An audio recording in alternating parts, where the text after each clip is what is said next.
গণিতের মজার খেলা শুরুতে ৪ অঙ্কের একটা সংখ্যা লিখতে হবে। সংখ্যার এমন কিছু খেলা আছে যেগুলো দিয়ে সহজে বন্ধুদের বা আশপাশের মানুষকে অবাক করে দেওয়া যায়।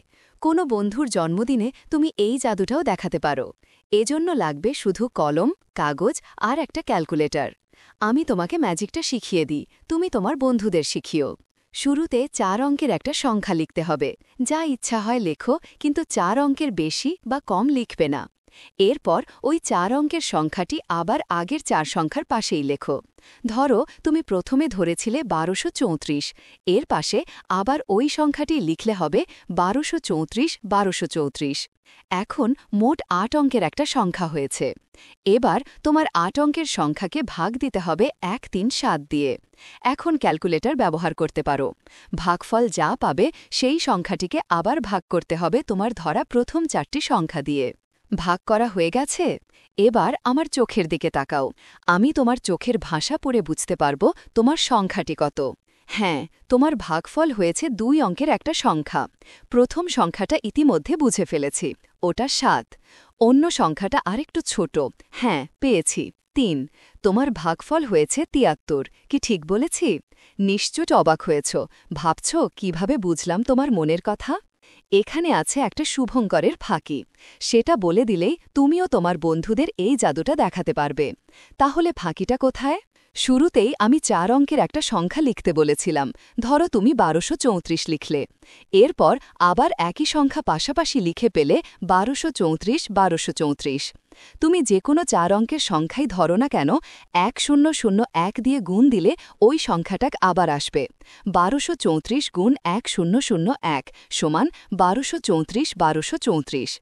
এখন ১০০১-এর মৌলিক উৎপাদক আছে মাত্র দুটি, ১৩৭ ও ৭৩। এই দুটি সংখ্যা গুণ করলে ১০১ হবে। এখন আমি যদি কোনোভাবে তোমার ৮ অঙ্কের সংখ্যাকে ১০০১ দিয়ে ভাগ দিই, তাহলে তুমি শুরুতে যে ৪ অঙ্কের সংখ্যা ধরেছিলে সেটাই পাবে, অর্থাৎ ১২৩৪। আমি তোমাকে বলেছিলাম ১৩৭ দিয়ে ভাগ করতে। যেহেতু ৪ অঙ্কের সংখ্যাটি পাশাপাশি ২ বার লিখেছ, তার মানে এটা নিজেই ১০০১ দিয়ে গুণ করা হয়ে গেছে। এখন ১৩৭ দিয়ে ভাগ করার পর বাকি থাকবে আর ৭৩। তার মানে তুমি যখনই ৮ অঙ্কের সংখ্যাকে ১৩৭ দিয়ে ভাগ দেবে, তখন সবসময় ভাগফল হবে ৭৩। তাই একই জায়গায় এই ম্যাজিক একাধিকবার দেখালে কিন্তু ধরা পড়ে যাবে। সবাই বুঝে ফেলবে যে বারবার তোমার উত্তর হচ্ছে ৭৩। এক্ষেত্রে তুমি একটু চালাকি করতে পারো। ধরো একবার একজন বন্ধুকে জাদুটা দেখালে। পাশের বন্ধু বলল সেও একটা সংখ্যা ধরতে চায়। সে আসলে দেখতে চায় সত্যিই তুমি মনের কথা বলে দিতে পারো কি না।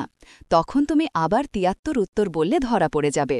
তাই তখন ওই বন্ধুকে ১৩৭ দিয়ে ভাগ করার পরিবর্তে ৭৩ দিয়ে ভাগ করতে বলবে। তাহলে ওর ভাগফল হবে ১৩৭। তুমি এই সংখ্যাটা বলে দিলেই বন্ধু অবাক হয়ে যাবে। মোট কথা, তোমার কাছে দুটি চাবি আছে, ১৩৭ ও ৭৩। যেটা দিয়ে ভাগ করতে বলবে সেটা বাদ দিয়ে বাকিটা হবে উত্তর। তোমাকে এরকম আরও একটা ম্যাজিক শিখিয়ে দিতে পারি। এবার ৪ অঙ্কের পরিবর্তে ৩ অঙ্কের সংখ্যা নাও। একইভাবে ওটাকে আবার পাশাপাশি লেখো। মানে শুরুতে ১ ২ ৩ নিলে পরে হবে ১ ২ ৩ ১ ২ ৩। ৩ অঙ্কের সংখ্যা নিলে ১০০১ দিয়ে গুণ করা হয়। আর ১০০১-এর মৌলিক উৎপাদক হল ৭, ১১ ও ১৩। মানে ৭ গুণ ১১ গুণ ১৩ সমান ১০০১। এবার তুমি ৬ অঙ্কের সংখ্যাটিতে প্রথমে ৭ দিয়ে ভাগ করতে বলে পরে ১১ দিয়ে ভাগ করতে বলবে। তাহলে উত্তর হবে ১৩। আবার তুমি যদি ১১ ও ১৩ দিয়ে ভাগ করতে বলো, তাহলে উত্তর হবে ৭। মাঝে মধ্যে আরও এক ধাপ এগিয়ে চালাকি করতে পারো। পরপর ২ বার ৭ ও ১১ দিয়ে ভাগ করতে না বলে একসঙ্গে ৭ গুণ ৭১ দিয়ে ভাগ করতে পারো। তখনও উত্তর হবে ১৩। মানে তুমি নিজের মতো করে এই ম্যাজিক সাজাতে পারবে। বারবার নিয়ম পরিবর্তন করলে কেউ আর সন্দেহ করতে পারবে না।